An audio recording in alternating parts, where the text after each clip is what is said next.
entrepreneurs. Investors are learning, and entrepreneurs are learning as well. They're trying to take advantage a little bit of what's going on. You have somebody with deep pockets, have some experience, have some business sense. Maybe doesn't know technology, but he will take the risk because some people are very visionaries. They can sense the business. But the problem is they want too much. Maybe they want too much because they feel that they're taking more risks than the entrepreneur. The entrepreneur probably has nothing to lose but a year or two of their lives. But it's, I guess at some point this has to level off, and the environment has to be more conducive to the entrepreneur than the investor, because the investor has very little to risk, and when this is seed angel money that we call those angel investors that we call investor providentiels, les investisseurs providentiels, or business angels.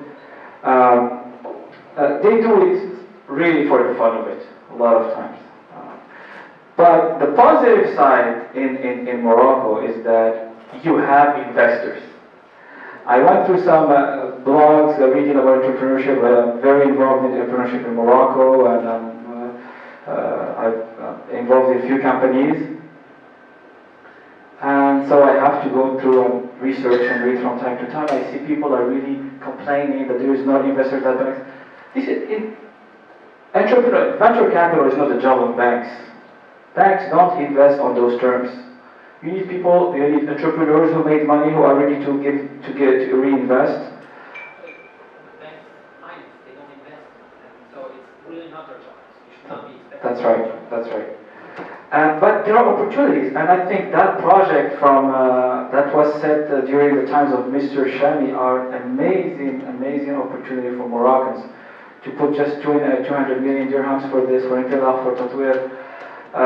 But what I'd like to, of course, understand, to what extent can we make those projects more useful to people when they're more transparent, when you make sure that really, at the end of the day, those investments are managed by people who maybe have never been in a startup environment, so it's kind of difficult to make the right evaluation and picking the right investment options.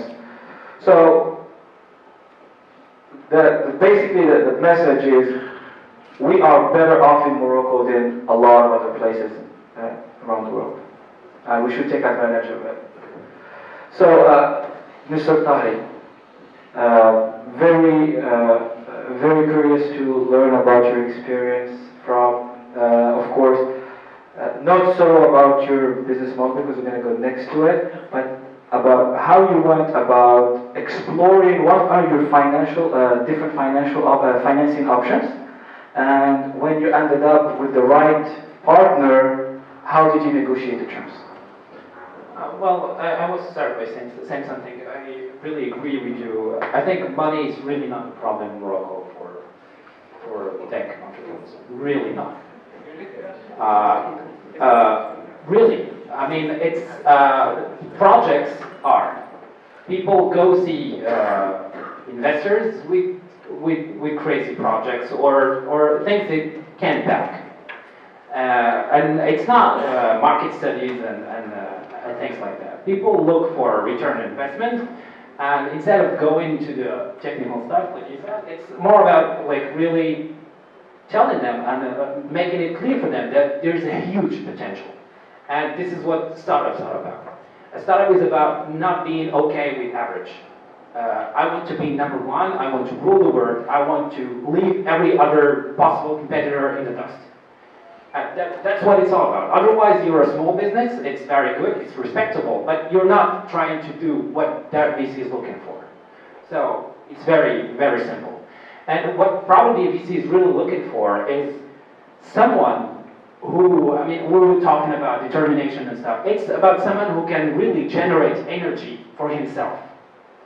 He's independent. He doesn't need to hear people telling him he's doing a good job or anything else. You really need to be self-generating the energy with which you can go overcome any possible obstacle, and you're going to have thousands of them.